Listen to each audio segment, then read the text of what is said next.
बनवणार आहे मुगाच्या डाळीची खिचडी। तर हे ना सालवाली टरफलेवाली मुगाची डाळ आहे। तर ही खिचडीलाच आणलेली आहे, फक्त अर्धा किलो आणलेली आहे। कधी कधी याची ना भिजत घालून मुगाची बेसन पोळी करीत असते। मूग भिजवून मिक्सर मध्ये काढून।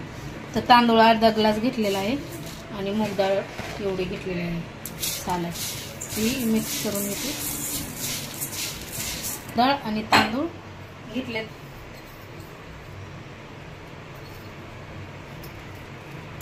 आणि डाळ स्वच्छ धुवून पाण्यामध्ये भिजत ठेवलेला आहे। आणि तर लसूण घेता येईल निसून आणि फक्त आपल्याला जिरे मोहरी टाकायचं आहे, तेल आणि चवीनुसार मीठ, बाकी काही टाकायचं नाही। मिठाची खिचडी बनवायची आहे ही डाळ खिचडी। तर लहान मुलांसाठी खूप पौष्टिक अशी खिचडी आहे। तर भात बनवण्यासाठी कुकर ठेवलेला आहे। कुकर मध्ये तेल टाकलेलं आहे। तेलामध्ये मोहरी,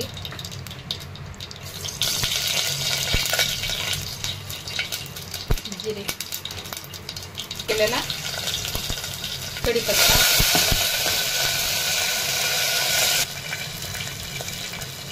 हिंग,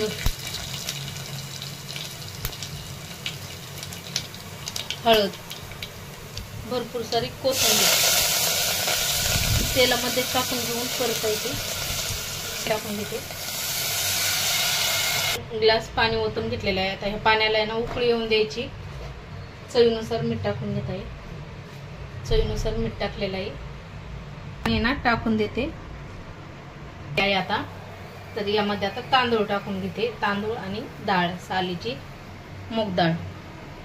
आता आपल्याला हलवायचं नाही जास्त करून, नाही तर तुकडे होतात मग। तर सगळं तांदूळ आता टाकून घेतलेलं आहे कुकर मध्ये, डाळ आणि तांदूळ।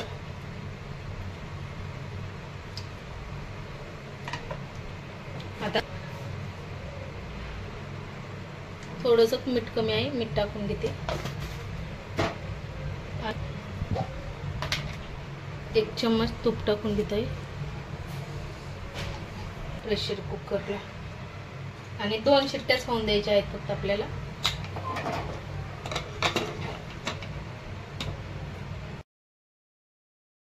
शकता ही डाळ खिचडी किती छान झालेला आहे भात। तर आता खाण्यासाठी ताटामध्ये काढून घेते। मऊसूद असा छान शिजलेला आहे।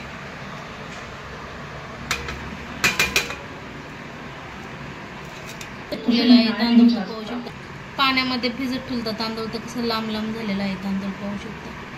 आणि एक एक असं सुट्ट सुट्ट झालेलं आहे भात। छान खायला खूप छान लागतं। असं कधी कधी असं बिना तिखटाचा छान लागतं खायला।